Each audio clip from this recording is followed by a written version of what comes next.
Thank you for coming. We appreciate your time, and what you are doing here today is something that's very important. Now, I got to tell you, it's been a long time since I've been in here, but this is not my first time here. My dad, who is a disabled World War II veteran, is in the 461st Bomb Group. This is his home post, his DAV post. And it's good to be here. I was hoping, oh, there he is. Hi, Dad. Dad and Mom made it. I'm glad they did. And I won't tell Mom, but how much time did you hang out in here? Enough? Yeah. Yeah.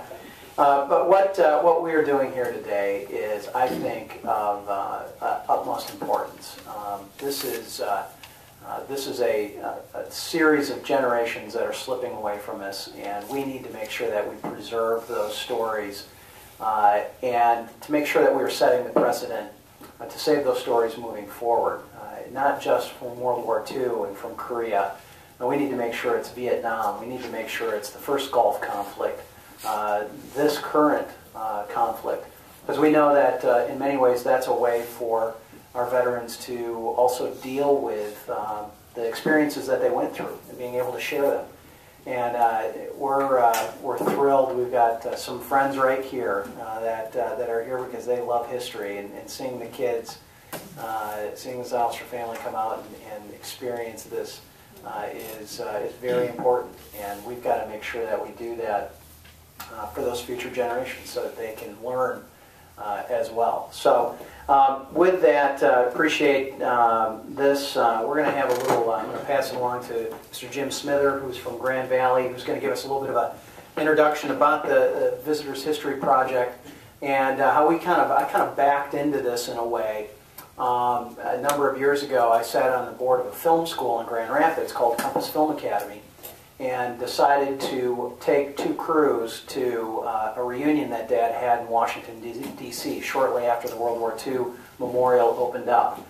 And it was a great experience, not only for me and for my family to capture Dad's story, but to also offer this up to a number of other veterans who had never done anything like this. And so often, and Colonel Sikkel and I were talking about this a little earlier, you've got families, and including in my own family, I have some cousins who really know very little about my uncle who served in in Southeast Asia. This is Uncle Bernie, Mom.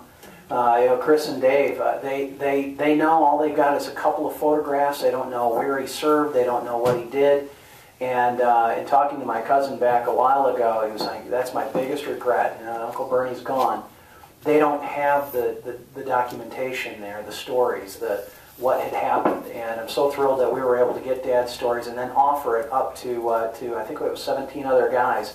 We gave them an hour to sit down with a professional crew, and it was a great experience. And we're wanting to make sure that we can do anything that we can from my office to help the Veterans History Project, to help Grand Valley, and I know there's some other schools that are doing this as well, but Grand Valley's really taken the lead on this, and to work with the Library of Congress. So with that, Dr. Smither.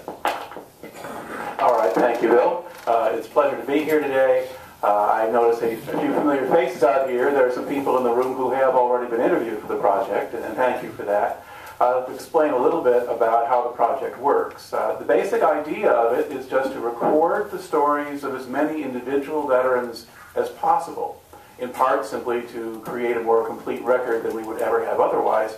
But beyond that, it does a lot of things for the veterans, for their families, does a lot to broaden our understanding of the history, and it also gives a certain kind of affirmation back to the veterans that people actually care about what they experienced and went through on behalf of all the rest of us. And if you think about it today, most people don't go into the military. Certainly people of my generation, I was born in 1961, I mean, Vietnam was over, Army was downsized, and military was pretty darn unpopular after Vietnam, so you didn't go there. So you didn't really know anything at all about what it was like to be a soldier or much of anything else. And so by recording these stories, you get and seeing people tell the story of what it was like to be in boot camp in 1942 or in Afghanistan a year ago, it does a lot to promote understanding of things. The Library of Congress started the Veterans History Project on a national basis basically 10 years ago. The idea initially was to catch up with the World War II guys while we could, but the project covers everything since then.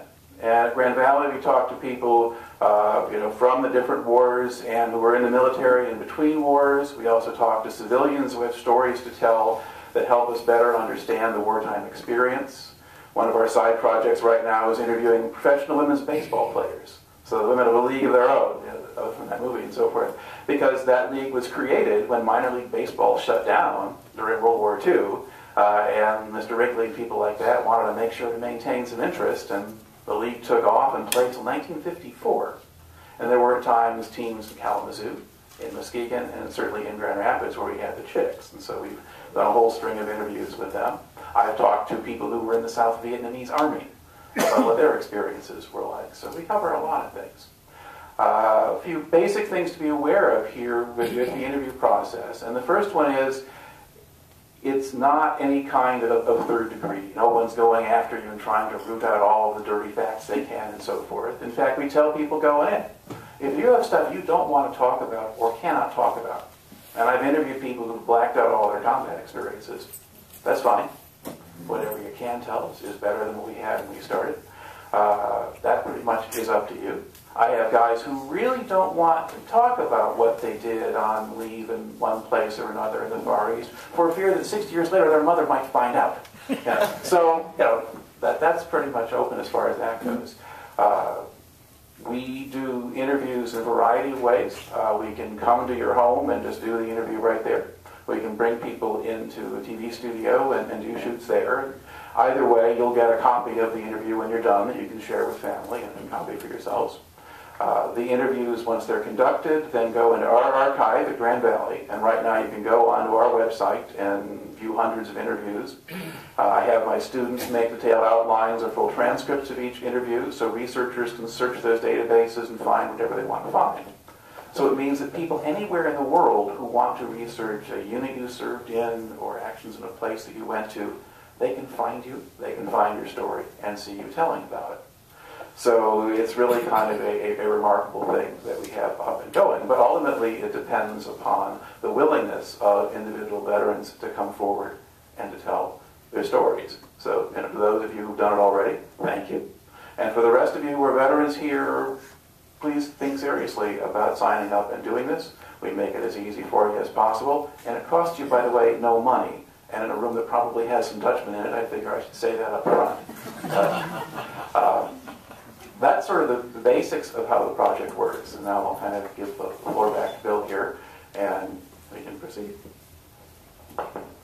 Great, thank you. And Jim had come into my office as we were starting to talk about this, and we kind of started this notion of, hey, we got to spread this word somehow or another. We got to get this out.